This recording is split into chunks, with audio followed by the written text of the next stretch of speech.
Tai kaip pristatė mane, aš esu Tomas Vonžudas ir esu kompanijos Lėkštė LT bendras savininkas ir vadovas šiuo metu. Ir man kolega sako, būtinai pristatyk klaipėdiečiam, kas ta Lėkštė LT, nes jie nežinos. Nes Vilniuje jau kaip ir jaunimo tarpe bent jau mes tapom žinomi. Tai pas mus tinklalapį galite rasti restoranus, kurie pristato maistą į namus ir patogiai juos išsirinkus maistą užsisakyti ir tada gausite savo patiekalus. Na ir aš šio pranešimo metu, iš tikrųjų dar niekada nesu kalbėjęs prieš tokią auditoriją ir tiek laiko turėjęs pranešimui, tai aš savo laiką paskirstysiu taip, kad pusę laiko pašnekėsiu apie atsakingumą ir pusę laiko pašnekėsiu apie pačią lėkštę. Tai iš tikrųjų dar norėjau paklausti vieną klausimą, kiek iš jūsų turi verslų, kad pakeltumėt rankas, bet kadangi Daumantas tai jau padarė, tai kiek mačiau buvo 5 rankos, ar ne? Tai noriu jūs paraginti, kurti verslus, nes Versli Lietuva paskui lygina miestų verslumo lygius ir tada jūs Kaunas ir Vilnius aplenks. Nes kiek tenais buvęs renginiuose, ten gerokai daugiau žmonės turi verslų. Jie kažkaip, tiesiog daugiau rankų pakyla išgirdus tokį klausimą.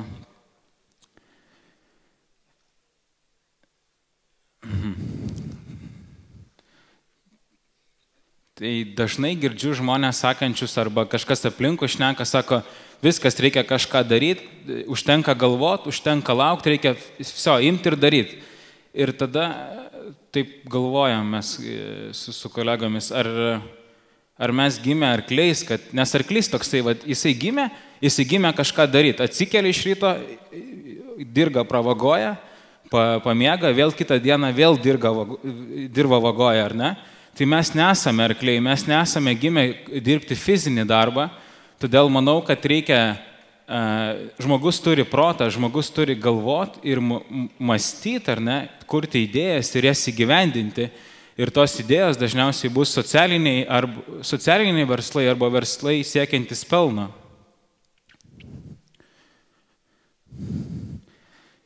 Toliau dažnai, nesu šiaip televizijos žiūrovas, bet dažnai matau, kad vyksta visokios programos, kur žmonės šoka, dainuoja, eilėraščius deklamuoja, blogus rašo, žodžiu, beveik nei vienas iš jų turbūt nemoka to daryti, bet visi daro ir taip galvoju, kad tiesiog tie žmonės vieną turi dalyką, pasitikė savimi. Ir tada susituriu nemažai jaunuolių, kurie nepasitikė savimi arba savo bendramžių. Ir vienintelis dalykas, dėl ko jie nepasitikė savimi, dėl to, kad jie lygina savo silpnasias savybės su kitų žmonių stipriosiamis savybėmis. Ir aš įsitikinęs, kad jeigu tie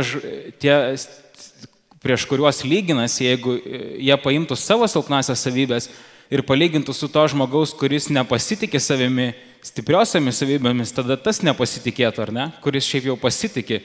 Tai bet kada jums atsiranda nepasitikėjimas savimi, vadinasi, jūs lyginat savo silpnasias savybės su kitų stipriosiamis ir gaunas toksai rezultatas.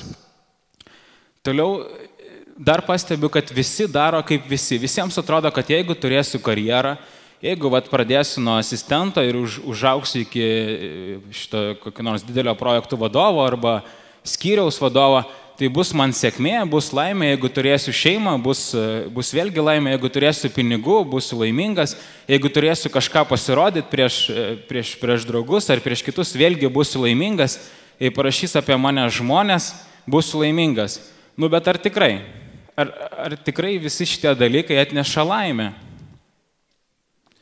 Man kartais primena tokią, kaip iliustraciją, galiu pasakyti, kaip merginos, jos turi 2 spintas pilnas drabužių ir sako, neturiu ko apsirengti. Ir tada joms reikia eiti į parduotuvę, jos eina šopintis, kad rastų ko apsirengti. Nueina į parduotuvę ir nežino, ko nori, nes viską kaip ir turi. Ir tada ieško, kažką randa, pasimatuoja, numeta, kitą pasimatuoja, nusiperka, grįžta namo ir jau tą dieną laiminga. Kitą dieną jau mažiau laimės, antrą dieną po pirkimo jau iš viso laimės nebelieka. Ir panašiai tada, taip ir žmonės visą gyvenimą, kažko ieško, kažką bando daryti ir galiausiai numiršta, taip ir nepatyrė gyvenimo džiaugsmo. Miškas šitas vėlgi iliustracija to klaidžiojimosi, kai tu stovi miško pradžioje ir nori pereiti į kitą miško galą, kas yra tavo konkretus tikslas, tu nežinai, kokiu keliu eiti, nes tu pasiklydai. Žinot, kaip miške, kai eini, yra daug visokių takelių ir įsišakojimų, kur tave gali šimtai kombinacijų, ne? Ir tu negali matyti to, kol tu nepakyli į viršų. Tai va tokioje situacijoje pakilkit su oro balionu virš miško ir matysit, kiek daug takelių, matysit mastelį, matysit, kur tas ar tas takelis jūs nuves, ir kiek užims laiko ir kokių pastangų reikės, kad pasiektumėt būtent tą tašką. Tai gal mano tokia mintis, kad reikia įsivertinti save ir pagalvoti ir atsakyti savo klausimą, kam aš esu šioje žemėje ir ką aš iš tikrųjų noriu daryti, ar ne? Ir tada eiti tą savo kelią, o ne daryti taip kaip arkliais, ar ne? Einu karjeros laiptais, kad bandau sukurti šeimą, kad turėčiau pinigų, kad turėčiau prieš kitus pasirodyti. Ir tada darau tokiu, einu tuo taku, kurio visi eina, bet ar tai tikrai tau duos laimę ir džiaugsmą gyvenime? Vienas buvo sovietų filmas apie 18 metų berniuką, kuris užaugo vaikų namuose ir kaip jam sukapdavo 18 metų, jam duodavo pinigų, duodavo butą ir sakydavo, tu viskas pradedi savo savarankišką gyvenimą. Ir tas berniukas nuėjo į supermarketą ir nusipirka arbatžolių, įsimeta arbatžolės į puodelį, įsipila šalto vandens ir taip laiko ir laukia, kol ta arbata sušils ir pasidarys saldi. Ir čia ne anekdotas, nes jisai niekada nėra matęs savo gyvenime, kaip ta arbata yra pagaminama, kaip jinai sušyla ir jis niekada nėra gaminęs savo valgyti ir niekada nėra matęs, kaip kiti gamina valgyti. Jam viskas būdavo padėta ant lėkštutės 3 kartus per dieną ir jis tai praleido visą savo gyvenimą. Nijolė Oželytė pasakoja savo pavyzdį, kaip jinai taip pat sovietų laikais pasikvietė iš vaikų namų antrokų klasę pas save į namus, kad pažiūrėtų filmą, suvalgytų pyragų ir išgertų arbatos. Ir jinai atneša visiems po puodelį arbatos, įdeda po šaukštelį cukraus ir šaukštelį kartu. Ir visi vaikai sėdi ir negeria tos arbatos. Ir tada jinai nustebus klausė pas auklėtoją, kodėl negeriat? Ir vaikai sako, tai kad, tiksliau auklėtoja sako, kad visą laiką vaikai įpratę gauti saldžią arbatėlę ir jie nežino, ką jūs čia įdėjot ir ką daryti su to šaukšteliu. Tai va taip ir iš tikrųjų mūsų tėvai, kaip išėjo į nepriklausomybę iš Sovietų Sąjungos ir tada reikėjo va to atsakingumo, kad arba dar pleido vieną dalį, kad totalitariniai valstybė pasirūpina žmonių egzistavimu. Sakau, ne laimė, ne džiaugsmų, ne gyvenimu, bet egzistavimu, kad kiekvienas turėtų darbą, kur gyvent, ką pavalgyt. Ir tai puikiai sekėsi Sovietų Sąjungoje, ne? Ten su tam tikrais tarpais istorijoje. Ir žmonės išėję iš Sovietų Sąjungos, kai tapo laisvi, jie šito kažkaip ne tai, kad nesuprato, bet galbūt nesitikėjo, kad demokratija, kaip yra laisvė, tai tau nieks neatneš darbo, nieks tau neužrašys būto, nesistos eilė ir negausi būto, kai tau sueis 18 metų. Tu turi pats prisimti atsakomybę ir pats savo susikurti gerbuvį. Žinot, čia kaip kalėjimas yra iliustracija Sovietų Sąjungos. Tu sėdėdavai kalėjime, bet tu buvai užtikrintas, kad tu 3 kartus per dieną gausi maisto, kad tau niekada nepritrūks vietos, kur gyventi, stogo virš galvos ir tu visą laiką viską žinojai, kas bus po kažkiek tai laiko. Buvo tam tikras toks užtikrintas gyvenimas, ar ne?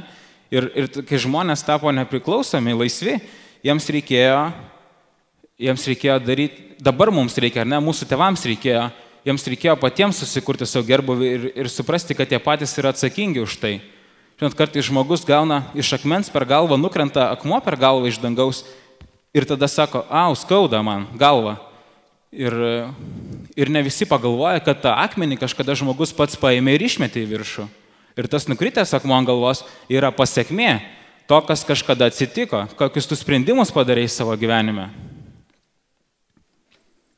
Tai čia galbūt tokia pabaiga mano pirmos tos dalies, kaip minėjau, kad pagalvokit, pakilkit su oro balionu ir apsižiūrėkit, ką jūs nori daryti savo gyvenime ir kas jums atneš iš tikrųjų džiaugsmą ir laimę. Ir tai nebūtinai bus, arba tikriausiai nebus tai, ką visi daro. Nes visą gyvenimą praleist, kuriant arba gyvenant kažkokių kitų žmonių gyvenimą, tai yra baisu turbūt. Vienas senas žmogus, čia šnekėjau prieš porą dienų, jo mintis buvo tokia, kad kai turi žilą galvą, nėra nieko blogiau, kai sėdi ant fotelio ir galvoji, kaip gaila, kad nedariau taip ar taip savo gyvenime, kaip gaila, kad ėjau tuo ardamas vagą, ne, tuo keliu. Kai kitą kartą kas nors jūs labai sunervins, suerzins, turėsit kažkokią situaciją, kai turėsit daug agresijos, aš jums siūlau tą agresiją išnaudoti kūrybingumui ir būti išradingiams, galvoti, kaip galima išspręsti tą situaciją, kuri jūs labai sunervino. Ir tai ir bus jūsų verslo idėja, kurią turėsit patikrinti ir galbūt tai gims verslas. Žinote, jeigu manęs kažkas klausia arba sako, kad yra rinkoje visko jau yra ir nieko nebereikia ir čia reikia milijonų, kad pradėtum verslą, nes visko yra. Tai sakau, atsidaryk skundai LT ir skaityk, kokios problemos turi žmonės. Ir tada suprasi, kad rinkoje dar yra begalė problemų. Įsiklausyk, kokias problemas verslas turi ir ieškok sprendimų tam. Šito bus 100 verslo idėjų, kurias turėsi tikrinti ir atrasti, kurios iš jų yra geros ir tinkamos realizavimui. Taip ir mes su Lėkšte matėme, kad yra problema rinkoje, kad žmonės neranda iš kur patogiai ir greitai užsisakyti maistą ir kad tai užtrunka jiems iki 12 minučių, kad užsakytų maistą, ieškodami per Google, skambindami. Ir tada tai ir buvo mūsų sprendimas, ar ne? Turbūt pabandysiu padėti jūs tokią vietą, per kurią mes ėjom. Kai turit kažkokius tai kursinius, gal ne namų darbus, bet kažkokį tai labai aiškę užduotį su tam tikru deadline'u, tada ir sėdit naktimis, kad tą padarytumėt, tada iš esmės jums 2 dalykai, kurie teikia laimę gyvenime, malonumą tuo metu. Tai miegas ir maistas. Miegot negalite, nes reikia dirbti, vadinasi, galit valgyti. Tada einat į šaldytuvą, ieškot kažką ten pavalgyti ir atsidarę šaldytuvą randat į tuščią. Čia labai dažna jaunų žmonių gyvenančių be tėvų situacija, kad šaldytuvas dažniausiai būna tuščias ir tenais nėra ką valgyti. Turbūt matau šypsenų iš auditorijos, turbūt tą esat patyrę ir gal ne kasdieną, bet tikrai matytas vaizdas. Ir prisimeniau juokingą situaciją, kai gyvenau su kambarioku. Tai mes taip darydavom, kad atsidarai šaldytuvą, ten nerandi nieko valgyti, tada jį uždarai, grįžti ant fotelio, atsisėdi, po 5 minučių vėl eini, atsidarai ir tikrai nieko nėra. Ir toks būdavo tikrinimas, nors ką tik tikrinai tą šaldytuvą, bet ten tikrai nieko nėra. Ir tada šiuo atveju, gerai, biškai pasakysiu, kad mes iš tikrųjų negyvenam čia Lietuvoje ir nepamatėm, kad yra tokia problema ir nesukūrėm Lėkštės, bet matėm pavyzdį iš užsienio, nes visi 4 baigiam studijas Danijai ir ten tokia paslauga naudodavomės, matėm, koks tai didelis verslas išaugo ir tikėjom, kad tai bus Lietuvoje.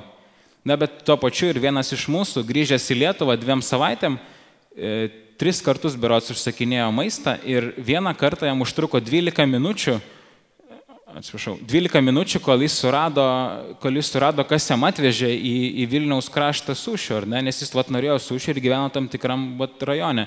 Vieni neveždavo, kiti per ilgai veždavo, pas kitus kainuodavo per brangiai pristatymas arba būdavo suma per maža, už kurią jis norėjo užsisakyti.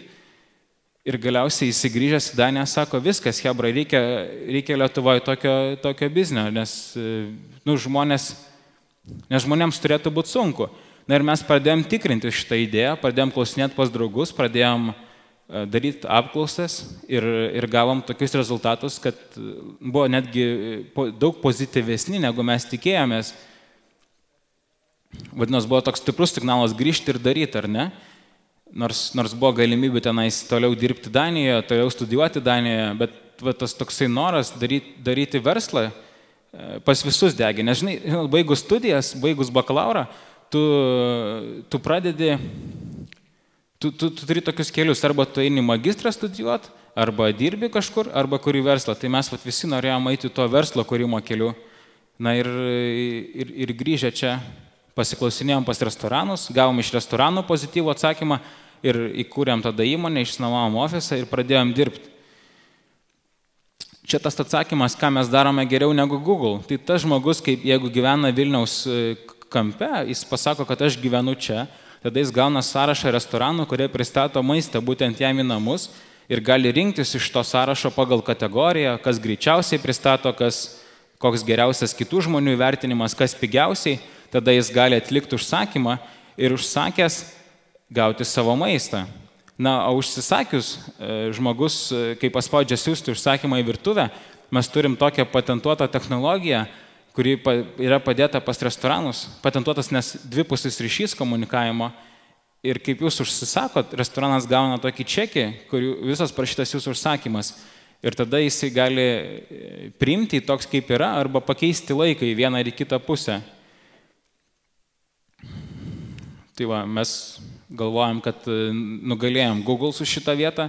Ir aš esu gana aktyvus IT, kas susijęs su IT verslais, su bendruomenė. Ir klausiausi tendencijų. Ir viena iš tendencijų yra kurti tokius servisus arba tinklus, kur būtų sistemizuota informacija, kur žmonės rastų greitai ir patogiai tos informacijos, kurios jiems reikia. Ar ne? Jeigu jiems reikia detalės, tai jie parašė detalės numerį ir gavo visą sąrašą tiekėjų, kas jiems tą detalę gali pristatyti. Dar toks dalykas dėkingas apie mūsų verslą, kad mes turim daug labai lojalių vartotojų, kad žmonės, kurie užsisako vieną kartą per lėkštę, jie užsakinėja ir 2, ir 3, ir 4 kartus per savaitę, vadinasi, kiekvieną darbo dieną pas save į darbą, vis iš skirtingo restorano dienos pietus ir, na, tai jiems yra patogu ir jie taip išsisprendė savas problemas, na, o mes turim pastovius šaltinius.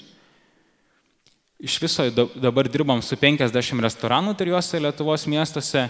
Ir jie visą laiką auga, yra dar turbūt kokį 15, su kuriais derinamės ir ruošiamės juos toliau prijungti. Ir gaunam daug gero feedbacko iš pačių restoranų, jiems tas yra aktualu ir patinka. Tada apie mūsų istoriją truputėlį, kad mes grįžę, čia patys pradėjom koduoti viską, daryti tą puslapį, bet supratom, kad mums reikia to aparato, kad reikia puslapio, reikia Androido ir iPhone appsų. Ir visa tai buvo dideli kaštai ir daug techninių žmonių pastangų. Mes techninių žmonių nesugebėjom rasti, kurie visą šitą dalyką padarytų. Todėl studijaudami Danijoje turėjom kontaktus, buvom susipažinę su verslu, kuris tokį verslą jau 10 metų vykdo.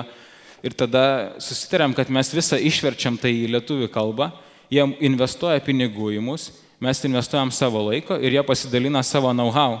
Ir taip mes pradėsim ne nuo pat žemiausio laiptelio, bet jau pradėsim nuo 2 laiptelio, kai reikės viską tik įgyvendinti. Ir ne? Mums tai pavyko, tuo nesigailim, to pasiekoje esam jau 4 miestuose, per pusę metų sugebėjom išsiplėsti 4 miestuose ir vienas iš jų yra Ryga. Rygoje mums galimai pasisekė, nes ten nuvažiavę suradom tokį žmogų, kuris jau pusę metų degė idėją šitą verslą įgyvendinti, tačiau neturėjo tam techninių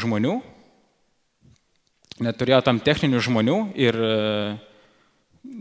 negalėjo to įgyvendinti. Todėl mes jam davėm visą techninį sprendimą ir jam beliko tik tais susijungti restoranus ir padaryti pranešimą vartotojams, kad jie pradėtų naudotis.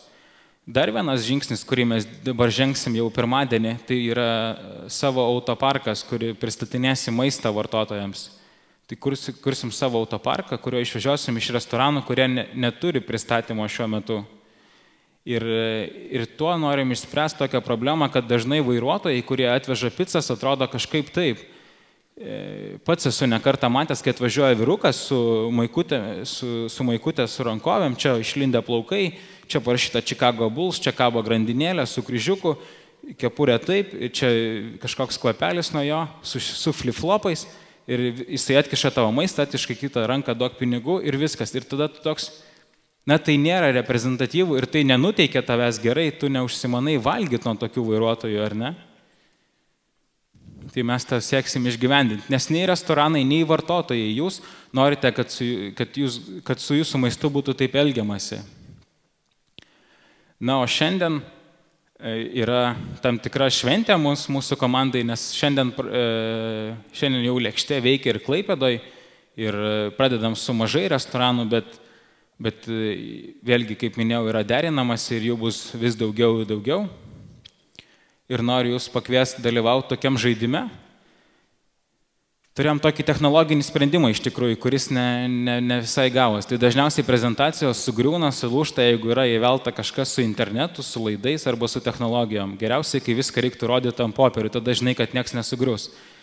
Bet tas žaidimas, kurį aš noriu jūs pakviesti, tai išsitraukite visi savo mobiliosius telefonus, smartfonus, kas turit, ir įsijunkite internetą. Ir jūs gausite tam tikrą užduotį ir jeigu jūs ją padarysit, 15 žmonių mes duosim skanius prizus ir jūs jais pasimėgausit. Tai raginu dar kartą išsitraukti mobiliuosius smartfonus ir įsijungti internetą, tada užeiti į Facebooką ir į Lėkštės tinklalapį. Facebook puslapį Lėkštės.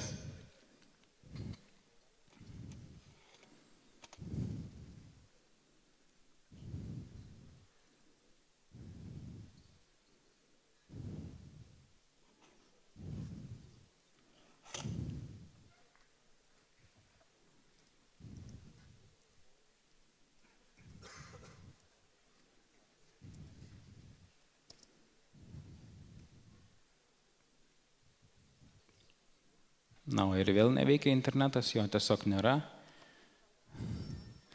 Gerai, tai gal kolega, Valdai, tu turi internetą? Gerai. Tai yra žaidimas toksai, visi matot mūsų paskutinį postą Facebook puslapyje, jis yra toksai. Tai 15 žmonių, kurie pirmi jį pasišerins ir parašys, kad aš esu Lėkštė LT ambasadorius Klaipėdoje, gaus tos 15 skanių prizų. Jums reikia pašerinti šitą nuotrauką Lėkštė tinklalapyje, Lėkštė, tiksliau ne tinklalapyje, bet Facebook page, Lėkštės laikų pages, jums reikia parašyti, aš esu Lėkštė LT ambasadorius Klaipėdoje ir pasišerinti šitą plakatą. Ir 15 pirmų tai padarysiu, dabar gaus skanius prizus.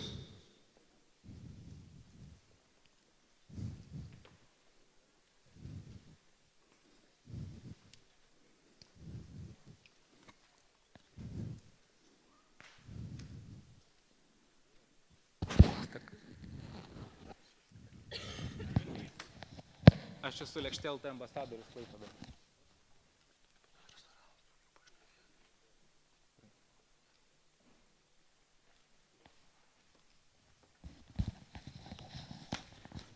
Ir visus tos prizus įsteigs mūsų partneriai Klaipėdoje, restoranai, su kuriais mes susitarėm bendradarbiauti.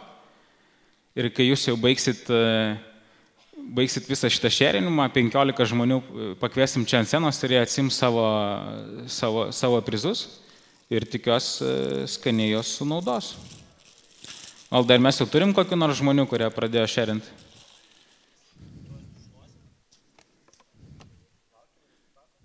O gal jūs turite internetą? Lio, Lėkštė LT tinklalapį reiktų surasti.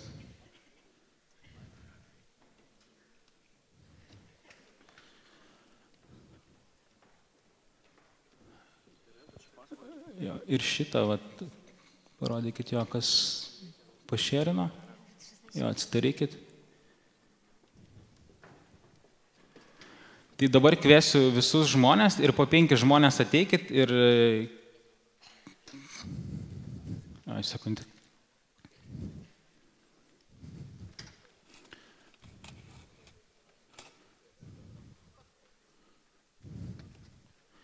Tai pirmi 5 žmonės gaus Happy Express, Happy You burgerius, 5 kompleksus.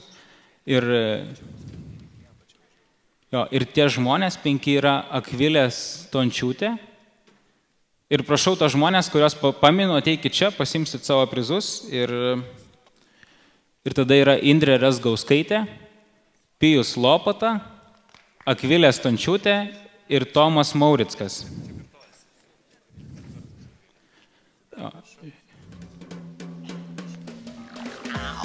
Ir tada Andrius Sabaliauskas. Prašau.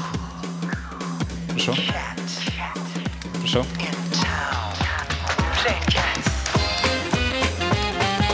Dar du žmonės neatėjo kažkodėl. Gerai. Aha. Tada toliau eina Sandra Šarkūnaitė ir Alvydas Vengaitis. Algirdas Vengalis ir Sandra Šarkūnaitė.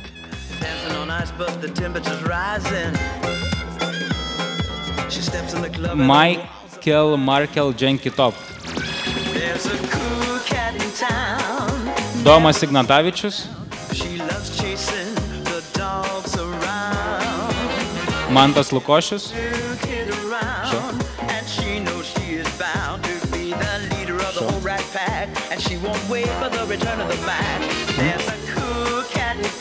Toliau, prašau. Dar. Jo, Loreta Norvaišaitė.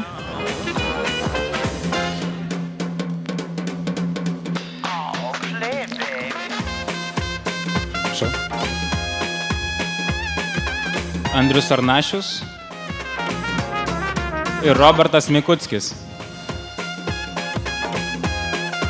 Robertas, manau, ateina, man atrodo. Prašau. Kas dar? Aha. Sekundėlę.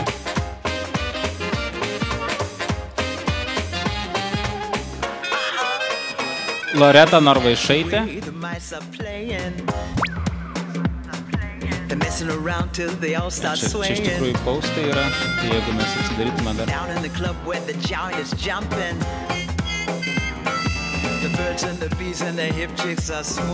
Silvija Dauginytė. Silvija Daugintė.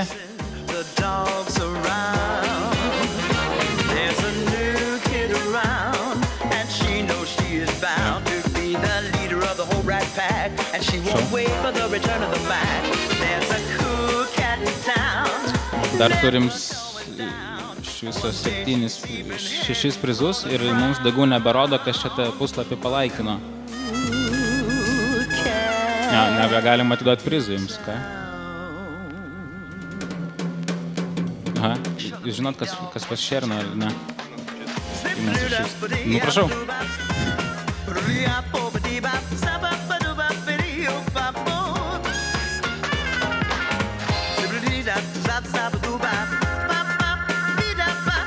Gal kas pakomentavo, pasakykit tada, nu, jeigu neberodo. Jovita Andriuskaitė. Jo, gerai. Žinot ką, dabar paskutinis, tada Himitsu, jo, va taip kaip žmonės pradėjo daryti, dar aš turiu 3 kuponus, tai kas man parodys, kad pašerino lėkštes, va visą šitą nuotrauką atiduosiu paskutinis 3. Jo, va, prašau. Prašau. Jo, nu tai aš tikiu tavim. Prašau. Tai ačiū už jūsų dėmesį. Ir...